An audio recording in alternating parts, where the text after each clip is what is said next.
So I'm gonna share my screen. So, okay.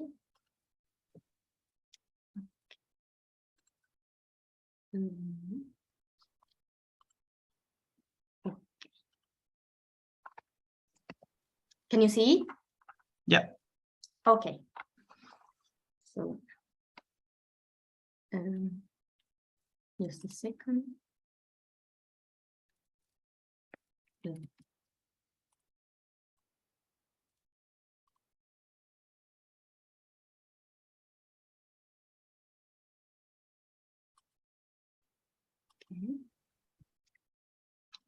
We don't see your slide anymore. Okay, now? No.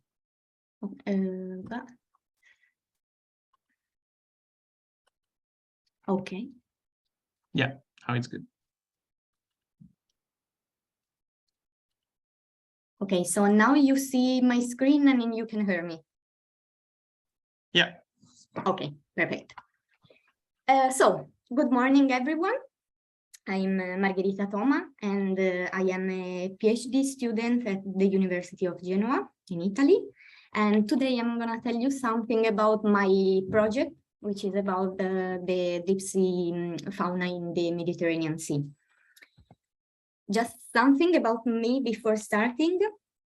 I got my bachelor's degree in natural science in Milan, and then I moved to Genova to get my master's degree in marine science. And here I won a research fellowship for 2 years, working on a project within the European Marine Strategy Framework Directive, targeting the monitoring of Mediterranean marine ecosystems. And now I am in the 3rd year of my PhD. And my project is focused on the diversity, distribution, origin, and vulnerability of the mesophotic and basal Mediterranean megafauna. So various reasons support the Mediterranean Sea as one of the most interesting basins in the world. The Mediterranean Basin is the largest and deepest enclosed sea on Earth, with about 3 million square kilometers and a maximum depth of about 5,200 meters. It is an evaporation basin characterized by a deep homeothermy of the waters around 13 Celsius degrees, with a west-east salinity and temperature gradients, and a trophic gradient inversely related to these two parameters. The Mediterranean Sea is connected to the Atlantic Ocean, to the Gibraltar Strait, to the Red Sea through the Suez Channel, and it is divided into 2 sub-basins, the western and the eastern, by the Sicily Channel. The general circulation, water circulation, consists of a superficial current from the Atlantic Ocean moving eastward to the Levantine Basin, and deep water masses moving back to the Atlantic, including the cold oxygen-rich Levantine intermediate water, lashing the depth range, hosting the highest deep biodiversity of the basin. And the complex geological history of this basin strongly influenced the biogeography of the deep water fauna, which nowadays consists mainly of cold affinity species coming from the North Atlantic Ocean.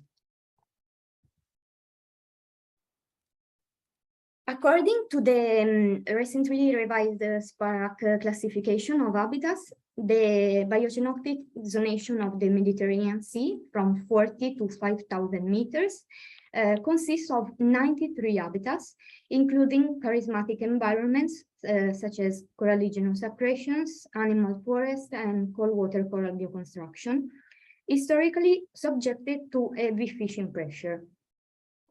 Over 800 canyons and 240 seamounts are present, mainly in the western basin, while in the eastern one, there are the deepest areas and numerous cold seeps and hydrothermal vents.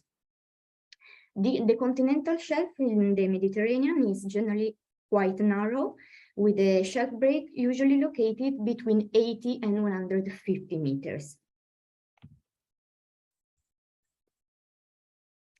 In the last 20 years, deep Mediterranean environments have been intensively explored and studied thanks to the development of deep water technologies, which could be used by a growing number of scientists to explore, collect, and manipulate the environments.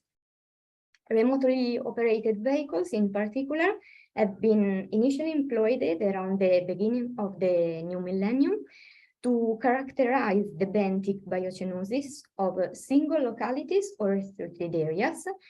But nowadays, large-scale datasets covering regions or entire basins are available, providing a novel and more comprehensive approach to study the distribution pattern of the deep fauna. My PhD project in particular benefited from an ROV footage archive obtained thanks to multiple oceanographic campaigns conducted from 2006 until today, between 40 and about 1,800 meters, for a total of 660 hours of video footage, over 29,800 pictures, and around 680,000 square meters of investigated surface. The dataset consisted of 654 dives, each corresponding to a distinct locality, located in the Ligurian Sea, Tyrrhenian Sea, Ionian Sea, and Sicily Channel, and covering a latitudinal gradient of about 600 nautical miles. The aim of my work was to characterize the mesophotic and upper Battian megabenthic faunas present along the Italian coast, defining their species composition, the geographic and bathymetric distribution of the main taxa, the ecological preferences driving these distributions, and assessing their vulnerability to natural and anthropic impacts, providing the basis for monitoring protocols. The complete visual census of the video and photo archive allowed identifying a considerable megabenthic and demersal diversity, with 572 taxa belonging to 14 distinct phyla, and corresponding to about the 62% of the non-Mediterranean deep species. Among invertebrates, sponges, cnidarians, and mollusks surely represent the dominant taxa, while over 130 species of fish were observed in the explored sites.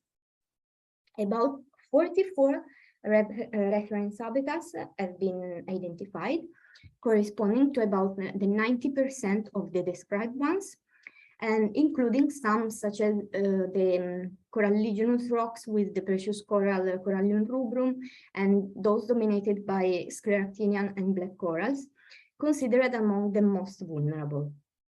The red circle you see in the middle indicates a diversity hotspot in the Tyrrhenian Sea, valid for the majority of the taxa, probably connected to the water circulation and the complex seafloor topography in this area. Now I will show you some case studies which have been the target of specific studies and reflect the potentialities of such large-scale archives. First of all, the study of the in-situ imagery allowed investigating the occurrence and behavior of numerous species, some of which have never been pictured before in their natural habitat, such as the fish you see in the corner. And some were never reported before in the Mediterranean Sea. For example, these two echinoderms on the left were observed for the first time in the basin and at mesophotic depths associated with coral forest habitats, while the Gorgonian Chelidonensis aurantiaca, you see it on the right, was reported at 850 meters on the Yanua Seamount in the Ligurian Sea. And so these are good examples of Atlantic species entering the Mediterranean Sea and locating in different regions and depth ranges according to their thermal preferences.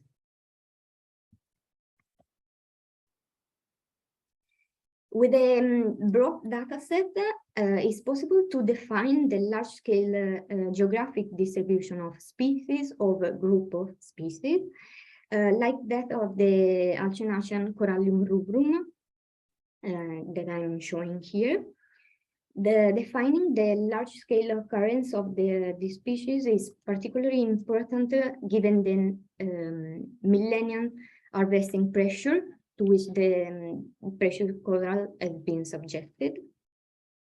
Red coral resulted largely present along the Italian coast, especially in the central Tyrrhenian Sea, with an hotspot in northwest Sardinia, while was completely absent in the Ionian Sea, here indicated by a blue circle. This distribution could be explained among numerous other factors such as substrate type and inclination, also considering the mesoscale jars of deep currents supplying a higher trophic input in certain areas of the basin.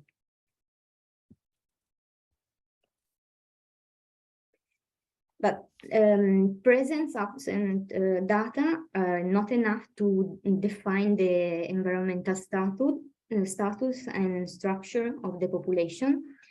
Therefore, morphometric data were collected for 35 habitat-forming anthozoans.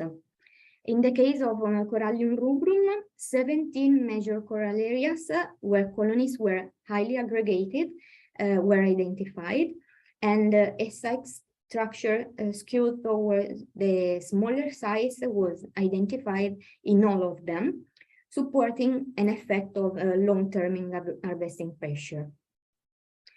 In addition, high entanglement percentages and mass mortality events in the mesophotic populations increase the level of vulnerability of these charismatic species, and information may be used to implement more effective regulations in this area.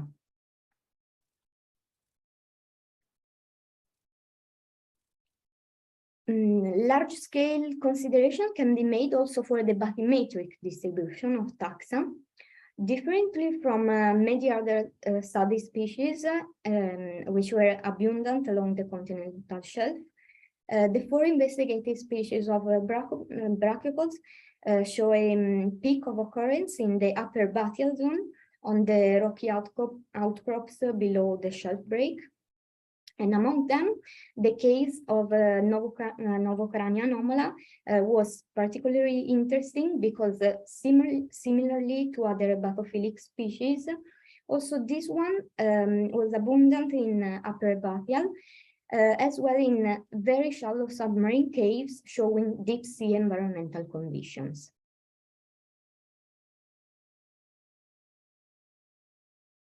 Depth distribution data coupled with ecological information may provide clues on the potential of species to colonize the deep sea.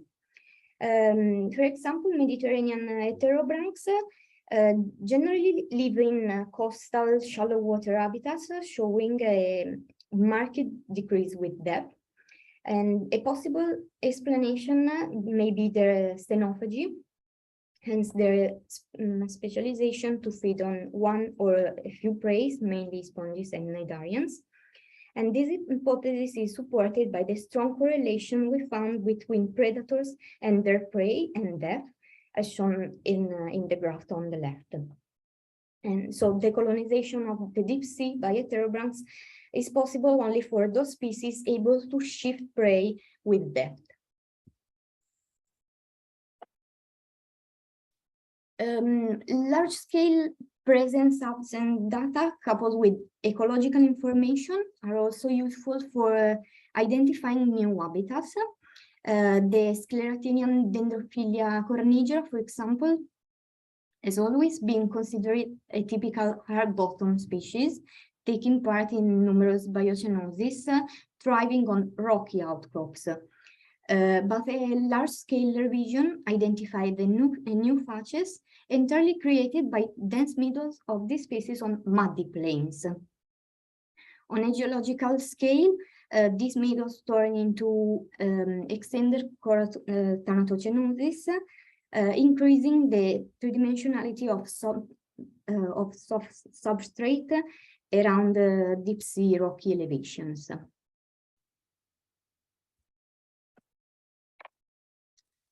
Finally, large datasets can also be approached from the temporal point of view, and this not only allows carrying out monitoring frameworks targeting the achievement of the good environmental status, but is also a novel approach for deep sea habitats.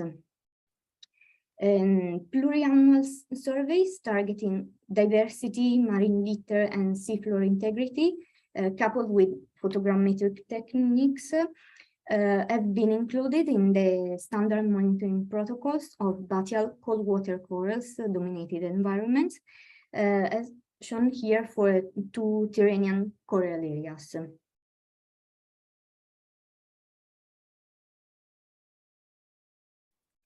The next goals of my work will target the large-scale diversity, distribution, ecology, and biogeographic affinity of other major taxa, such as cnidarians, echinoderms, and fish.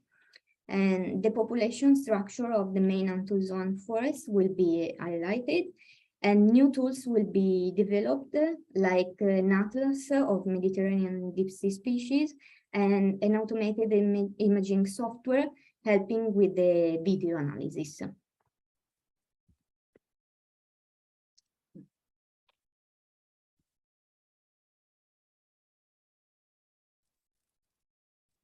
So I finished. Okay, thank you. Thank you, Margherita. It was really nice talk. I think you can stop sharing your screen. Yes, I'm trying to do it. Yeah. Okay. No, okay. it's okay. Perfect. Yeah. If anyone have a question, he can raise his hand or just put it on the chat. From Margherita. I was just maybe gonna start. I was wondering, like you said, you wanted to for the future use image annotation software, automated image annotation. It looked like the environment you're looking at are quite they haven't been explored a lot, and like it's I know that for this automated training software, like they need to be trained with a lot of images. How confident you are with this, using this in like very unexplored ecosystem like yours?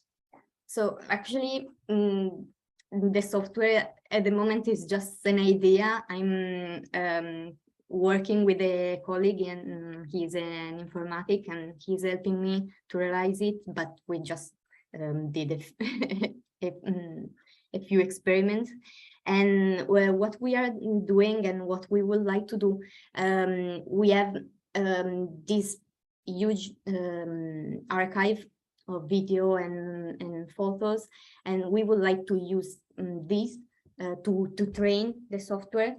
And what I would like the software to do is to recognize the main species in the video.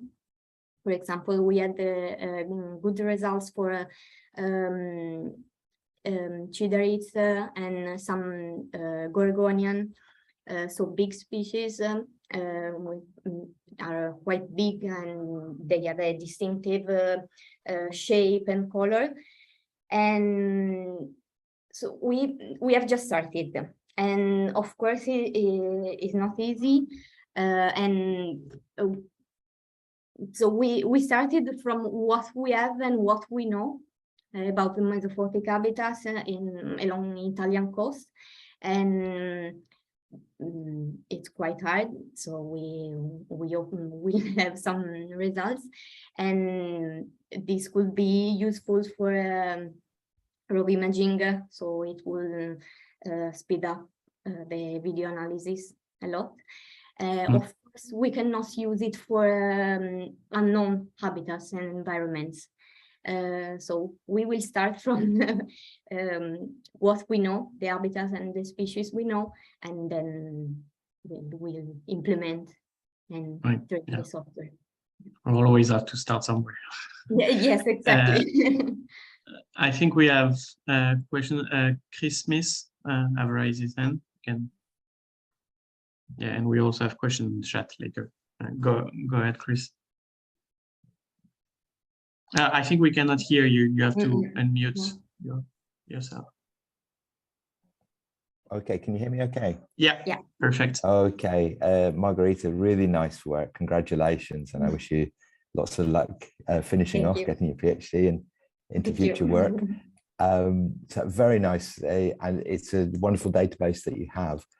My question is about, are you connected to other researchers outside or with the GFCM VME group, for example, to try and get these results, or when you finish your PhD to get these results out into databases and connected maybe for the VME work as well? Not yet. Of course, I have some contacts around Europe and in Italy, and we collaborate, but not something really. I think it might be very interesting, perhaps, to present your work to the GFCM, because I think that would be a working group if you can get into that, because I think it might be a very interesting step forward for you as well for that. Okay. So that was my question. Thank you, and well done. Thank you.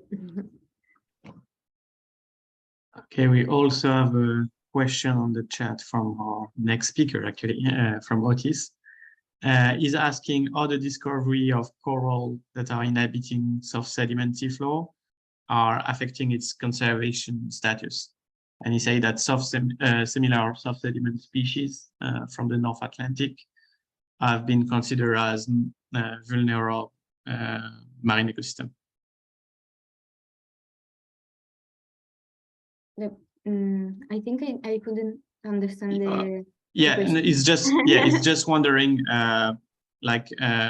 so I think you show on one of your slide that one coral species that was considered as a typical hard bottom substrate species.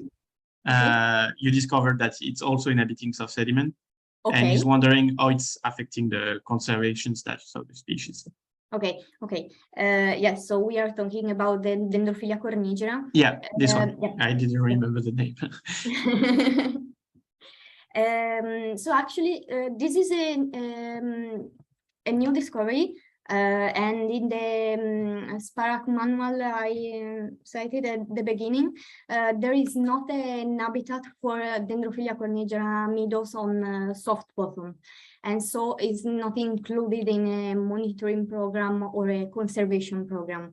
It is for the hard bottom substrates, and so what we hope is that our information will be useful to implement the habitat list, and when we will have the category for Dendrophylla cornigera on soft bottom, of course we hope specific program will be created for its conservation.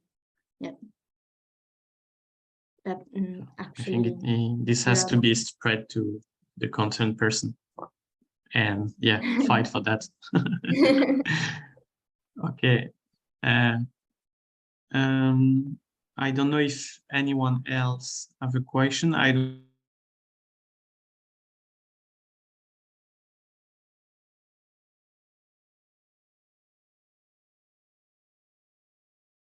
can't hear anymore. Okay. It's freezed.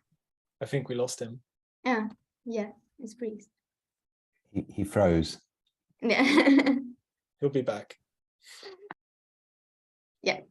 Yeah. Okay. Sorry, I had a internet issue. Otis, you can start. Oh, okay. Yeah. Let me share screen. Just a second. Okay. So everyone can hear me okay and see what I can see? Yeah. Great. Okay, I'll start. My name is Otis Brunner. I'm a PhD candidate at the Okinawa Institute of Science and Technology, and I'm going to talk to you today about hydrothermal vent connectivity. But before I do so, I would like to give you a little bit of background about myself. So my interest in the deep sea started when I was an undergrad at the University of Plymouth, and I stayed on to do a research assistantship with the deep sea crew there, where I ran some habitat distribution models to look at the distribution of certain vulnerable ecosystems, including cold water coral reefs, similar to what we just heard about. The red dots on this map are their predicted distribution. And a real high point, even to this day, of my academic career was going on a research expedition to look for these ecosystems as well as others. And during that expedition, actually, we went looking for them and we found a sandy soft sediment area. And so we actually used these habitat predictive models to change transit for about 6 hours with the ROV to an area where we predicted these corals would be. And I was on the night shift, so I went to bed while they transited and then got up in the morning and they had found the coral reef thanks to these species distribution models. So to this day, that's still a high point in my academic career. And I think that really guided me from there. This was where this scientific research was called Deep Links and inspired my current research in connectivity. It was a bit of a long road going from the UK to Okinawa, Japan, this small island in the south of Japan where I am now. But I've been here for a little while and I've spent a lot of my spare time trying to do marine science outreach. We do guided reef walks at low tide. And during the pandemic, we did virtual reef walks with this little video cartoon character. And more recently, I got a grant to print and distribute the Treasures of the Deep book in Japanese. So I'm trying to get that to schools and museums around Okinawa. So, but onto my PhD. It's split into 3 chapters.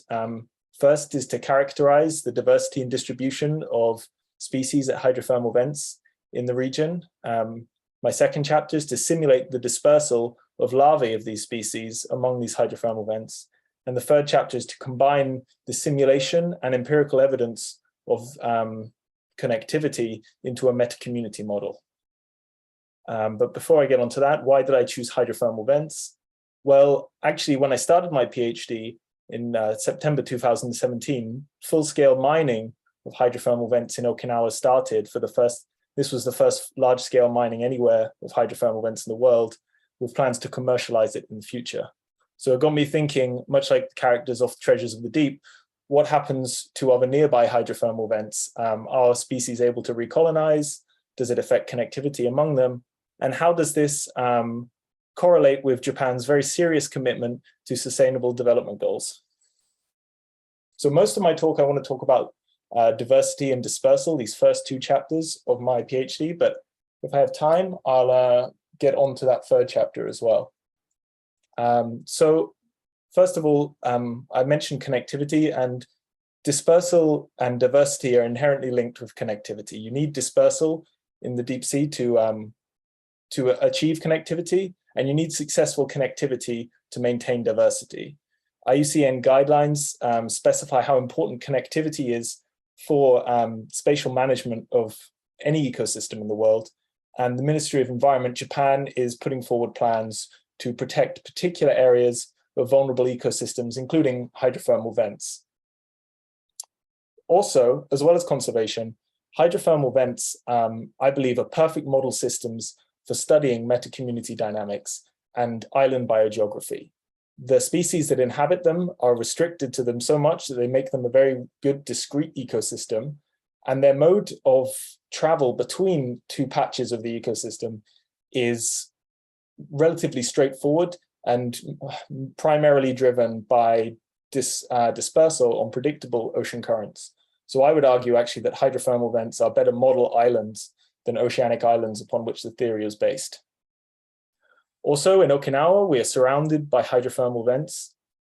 Here I have the position of my institute and JAMSTEC, who in the mainland of Japan, who are critical to my thesis. We, using their dataset and other datasets, was able to collect 117 species occurrence data for 36 different vent sites, mostly thanks to collaborators at JAMSTEC, Chongqing and Hiromi Watanabe, who collated data from all over Japan, and also Verena Tunnicliffe, who joined and provided data from the Mariana region. And I was just the link between these people. I've got to really thank them, because unlike Margherita, I didn't actually collect any of my own data. I was solely reliant on these researchers and the countless technicians and crew from all these expeditions. So I've got to really attribute all of this to them. So once I had this data set, this is what it looked like: a species vent site by vent species matrix, just presence, absence. I used the Sorensen's coefficient to turn that into a pairwise similarity matrix, where 1 equals 100% of the site, the species are shared between the pair of sites, and 0 is they have no shared species. I then went a step further than usual and turned that into a similarity network, where each site is a node in the network, and their pairwise similarity is translated to the strength of their connection. Hopefully I'll be able to justify this in the next few slides. So this is what the results actually look like. This is the similarity network. They're colored by their clustering, their network clustering. So these clusters roughly align with the tectonic features in the region. We have the Okinawa Trough, mostly in purple, the Izu Bonin and Mariana Arc in green, and then the Mariana Trough in blue. This similar clustering has been found in other papers, but by using network theory, I was also able to identify key connectivity pathways among these distinct regions, as you can see indicated by these red arrows. So I won't go into too much detail because I'm covering quite a few topics today, but I used other metrics from graph theory to assess the relative importance of each individual hydrothermal vent in driving this shared species connectivity. So briefly, on this chart in the bottom left, we have the relative importance of shared species among distinct regions on the x-axis and within distinct regions on the y-axis. This y-axis one I want to focus on, and these particular vents in the central Okinawa Trough, which is the region intended for mining, Sakai and North Knoll Ehea Ridge are disproportionately important in maintaining shared species within the Okinawa Trough, and are also in the central Okinawa Trough, so maybe targeted for mining in the future. So before I move on to dispersal, it's important to mention some caveats of this data.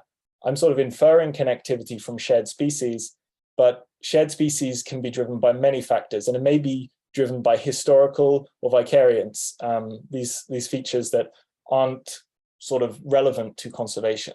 So what I really needed to do is look at the process of connectivity, which is dispersal. So how I did this, I used the ocean general circulation model, this one specifically from Mercator. This shows the temperature of the region, of the surface currents, of the surface, but it's just a good way to represent the currents in the region. And you can see it resolves the most important feature, the Kuroshio, this western boundary current. So I have this simulation, and then using a series of methods in Python called ocean parcels, I drop some particles into this ocean simulation, and they move passively with the velocity fields. Here I drop particles from a hydrothermal vent site at 500 meters and watch where they go and where they end up after about 80 days. This is a few hundred particles. I then scale it up to millions, and this is the density of their distribution after about 80 days. So this gives us an idea, and you can see that it's resolving the Kuroshio western boundary current and then moving from the Okinawa Trough towards the top of the Izu Bonin Arc. But how do you turn this simulation of particle tracking into a dispersal simulation? Well, as I mentioned, the date was 80 days. We saw where they ended up after 80 days. But as we know, the biology of the organisms is a little bit more complex than that. And actually, the development of an organism, the planktonic larval duration, is quite dependent on the temperature they experience. And as I showed before, we have that temperature data. So based on the temperature data and laboratory data on how temperature affects growth rates and maturity, we can parameterize that using equations that have been put forward and look at how that affects the planktonic larval duration. So here I show that the planktonic larval duration can vary between something like 130 days to 230 days in this particular simulation. These colorful lines are each individual particles or individual larvae that are interacting with the temperature field. And the red line is this the red dotted horizontal line is the threshold for their maturity at which they decide to settle. So that's their cutoff, their planktonic larval duration. And the yellow line, you can see there's a sharp increase in that, because this is when we assume that they switch from a lecithotrophic larval stage to a planktivorous larval stage that disperses at the surface. I can go into more detail and show you that from a sort of side view here. We have the depth on the y-axis and the age on the x-axis. So we're looking at depth through time. And at the bottom, we release them from the hydrothermal vent site. Let's say the adult reproduces there. And they go along at the bottom, the same depth they were released in this lecithotrophic stage, dealing with their energy resources. And then, as we know from laboratory studies, at a certain temperature, after around 70 days, they use up all their energy resources. So we assume they travel upwards in the water column and then carry out their planktotrophic stage, which there's evidence for, but no one's observed this planktotrophic stage before. So we assume they go up to the surface or nearer the surface to feed. But at what depth is just a hypothesis, because we don't know. They could be dispersing at almost any depth. They may even just stay at the bottom. We really don't know. And then we dictate the planktonic larval duration by the maturity at which they reach their settlement size, or the smallest size that juveniles have been found at hydrothermal vents. So let's assume that we've predicted their dispersal correctly based on their biology. Then we take this probability density at locations of dispersal from each site, and we turn that into a dispersal network where the thicker redder lines are a stronger probability of reaching from one site to another, and the yellow lines are a weaker probability. This figure may look familiar to you because it looks quite similar to the empirical observations I made on shared species. So you can see where I'm going with this. Also, I should mention that just by changing some small parameters in the simulation, based on some biological hypotheses, the distribution network changes quite significantly. Even qualitatively, you can see that the clustering, indicated by the color of the nodes, has changed, and new connections have been made and old connections have been lost. So we can toy around with our biological assumptions quite quickly and quite easily. So quickly, to mention the meta-community dynamics, how I intend to combine this data. I won't talk about equations, but if you look at this figure from Thompson et al. That lays it out quite nicely, you see that there are density-dependent abiotic responses, there are biotic interactions, and then there is dispersal between these lakes. But if you just assume that hydrothermal vents are the same as lakes, then it works. So basically, there are lots of interacting things outside of dispersal driving this, but we're able to model that with the output from actually a co-student here at OIST who's graduated recently. She created a method for simulating meta-community dynamics, and what we do is we integrate my dispersal model as a proxy for distance, and we set off some simulated species and see where they end up based on the abiotic and biotic interactions in her model. And then I'll just quickly go through this. We effectively get a simulated community network similar to the one I showed you of the empirical observations. And with this simulation, say we find one that matches the real world, we can then mess with it. We can then rerun it with under different scenarios of climate change, or we can introduce mining scenarios and see how that affects the community structure. So in conclusion, connectivity is important for conservation, and remote ecosystems that are data limited, simulations can fill the gaps and make these predictions. This is not limited to hydrothermal vents, but you could imagine that a lot of remote ecosystems in the deep sea that are fairly discrete, like seamounts, could be studied in the same way. So quickly, I want to thank everyone that's helped me, and there are many more people to thank.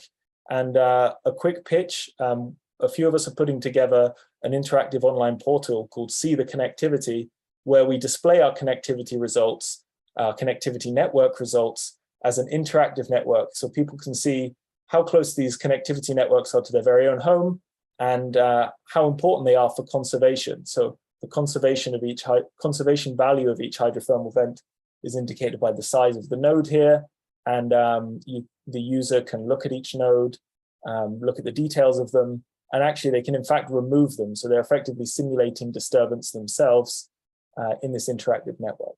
This is a growing project, and we hope to include many different ecosystems and many different types of connectivity data. You could apply these methods to your own ecosystem, but if you don't have time, I am actually looking for a postdoc, so you could always hire me to do it for you. And that's all for me. I'm happy to take any questions. Thank you, Otis. Very nice talk. I don't know if anyone have a question for Otis, maybe in the room or in the chat. I did go quite fast. I'm happy to go over a bit, any part that I skimmed through too fast. Yeah. Well, I have one quick question yeah. On one specific part of the dispersal simulation. So we know that the PLD, the larval duration, is a very important factor affecting the dispersal possibility, and you kind of show it on your simulation that the number of days the larva spend in the water and can spend in the water drastically affect its potential to go on longer distance. You also said that you play with some other biological variable that could affect this dispersal, and I was wondering which one, and also mostly which among those variables you played, which one have also a greater impact on the duration, on the dispersal? That's an excellent question. Thank you. So as I mentioned, I played with the depth of dispersal, so this depth of the planktotrophic stage, and but I also the reason I'm interested in alvinocarid shrimp, actually, as an example, although I've run it on different species as well, is that they generally, amongst the group, they have quite similar, or they're at least hypothesized to have quite similar dispersal behavior, except there's been recent evidence in a manuscript that I got to see ahead of time that some species are actually release their larvae periodically rather than continuously, like a lot of species at hydrothermal vents. And so I've run a simulation, and actually the difference between those two networks that I flicked back and forward from, one of them is under the hypothesis that the larvae are released continuously throughout the year, over 20 years. The other simulation is that they're released periodically, so only being released in spring, which has been observed in multiple species, actually, including in the region, by yourself, Pierre. And so that is actually having an effect. At the moment, I showed some qualitative comparison, but the quantitative comparison should show exactly what influence it's having. But it's already clear that it is having an influence. Not as much as depth, I have to say, but in theory, the depth should be fairly similar among species. So yeah, comparing the same depth but different periods of reproduction will have an effect, for sure. And perhaps that's why they want to reproduce periodically. Perhaps there's some advantage for local retention or even long-term long-distance dispersal if they, reproduce in March. Also, I was thinking recently, because temperature has such a strong effect on their planktonic larval duration. Yeah, their planktonic larval duration. perhaps dispersing at cooler times in the year allows them to develop slower, or even warmer times of the year allows them to develop faster. And then by developing faster, they actually reduce their predation risk. There's lots of different ways that periodic reproduction could change things. Yeah. Okay, I think we have a lot of questions in the chat. I will try not to miss them.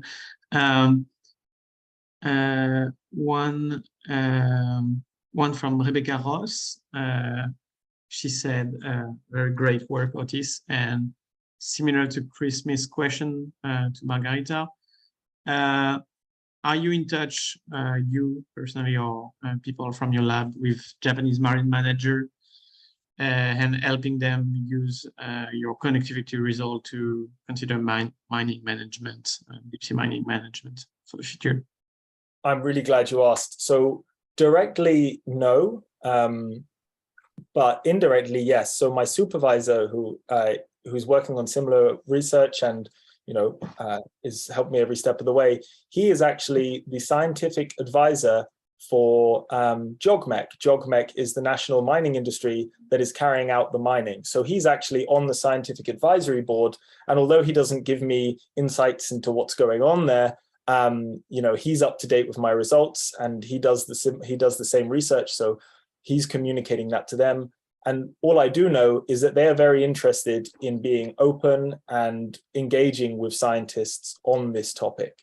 So I'm very hopeful. And that's some of the reasoning behind creating such a accessible online portal as well, is that managers can see our results without having to, read the abstract and skim through the scientific paper and see a static figure. I'm hoping that these results, as well as engaging the public, can engage the policymakers too. So maybe we should make a Japanese version of the website specifically for JOGMEC. Thanks.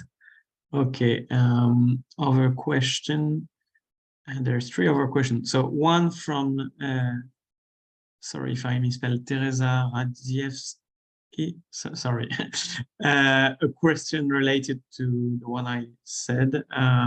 Do you also consider abiotic viable, a difference in between individual sites, the depth and temperature? I think you already kind of answered for the depth, it has an impact, but also I guess between the different sites. Yeah. Indirectly I answered, but no, I really didn't cover that too much, because that's part of the meta-community model that I mentioned. So in this meta-community model, we have the dispersal probability as quite a biologically accurate measure for distance, but also, I didn't mention, we also include the environmental distance between them.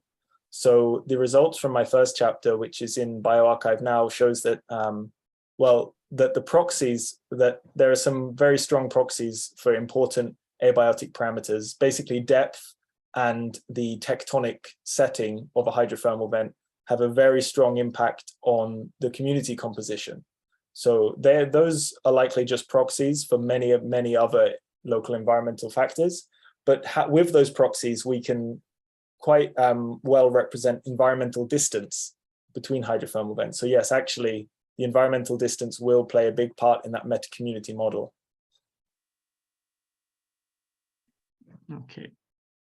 Another question from Alfredo. I'm sorry, I don't see on the chat the full family name. Alfredo Marcio is asking, did you try temperature simulation with ocean surface warming prediction? So in the context of climate change, and how it could affect the dispersal, since the temperature have a very strong impact on the PLD. I think would be very interesting. It's a really excellent question. Again, no, I haven't yet, but that's one of the big, this is the future work. This is why this is important. I've run simulations under climate change scenarios from the publicly available data. Actually, you can download for free right now all of the velocity data for the surface, for actually 3-dimensional through the ocean for the next 100 years under various climate change scenarios. Really easy to access. I taught a course on it. It's great. I haven't started running that yet.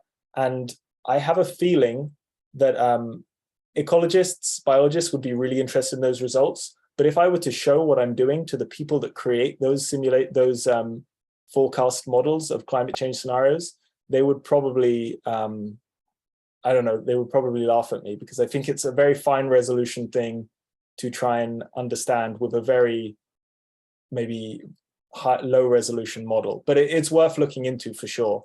And you know, it wouldn't be deterministic. It wouldn't say, okay, this is how it's going to be in 100 years, but it will definitely give us some insight. And it's very straightforward to run that simulation. I just put in a different data set and do the exact same thing again. So I will do that. Whether it's publishable or not, we'll find out, but I'll definitely give it a shot. Great. One last question from Javier Montenegro, and he's asking how possible is it to include the SNP analysis approach to your connectivity analysis? I guess like RADSEX or this kind of thing. Yeah, it's what I would have loved, what I'd love to do. So I don't have that data for this many sites at this large scale, and not many people do. So this is why I used species similarity, but I would have much rather used genetic evidence of connectivity for sure. And the same methods can be used. You know, if you have SNPs analysis, you end up with a pairwise dissimilarity, as it were, in terms of genetics. So it's exactly the same format as my species dissimilarity. So actually, I could do the exact same thing with that data, and it would be much more powerful if I did have that data. So yeah, it would be great fun. I think there is some people that are planning to do that on Okinawa trout species. So yeah, they should contact you. They should. It's going to happen, whether I do it or someone else gets there before me. Yeah. Okay. Well, I think we don't have any more questions. Thanks a lot for you all attending. I hope you liked these two talks. I think they were really great. And thanks again to Otis and Margherita for their work and presenting the last results. So the exact schedule of the next seminar will be announced very soon. It should be around early December. You will receive an email or message on the Slack, the GSBS Slack.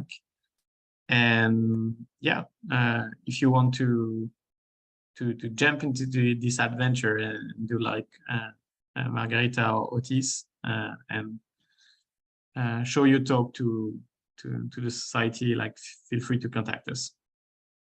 Okay. Thank you all. Thank you, Pierre. Hi, thank you.